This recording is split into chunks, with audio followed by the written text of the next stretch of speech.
Bumiyahe kaninang umaga patungong Rome si sparkle artist Sofia Pablo kasama ang kanyang ama upang dumalo sa Netflix red carpet premiere ng Emily in Paris 4th season sa September 10. Si Sofia daw at ang content creator na si Mimia ang bukod-tanging Pilipino na naimbitahan sa nasabing event.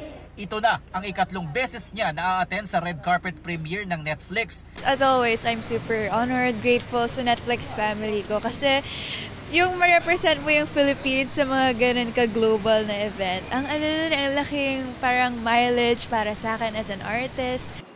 Excited na rin daw siyang ma-meet ang buong cast ng show. Ang pinaghandaan ko po talaga is yung outfit for the red carpet. And I'm gonna be wearing AJ Javier since of course I wanted to make sure na maganda talaga yung outfit.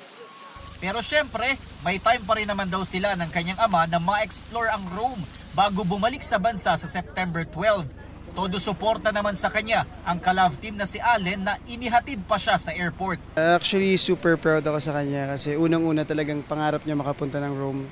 Sabi ko sa kanya kahit maikling araw lang to, para sa akin malaking adjustment din to.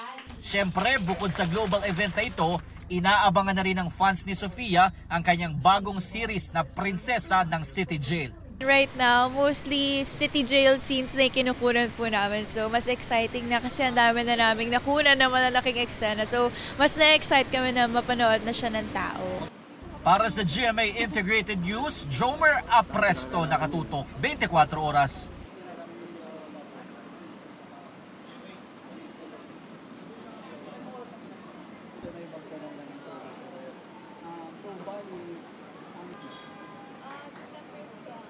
Mga kapuso, maging updated sa showbiz happenings anumang oras. Mag-subscribe sa GMA Integrated News sa YouTube. At para sa mga kapuso abroad, bisitahin ang GMA Pinoy TV at www.gmanews.tv.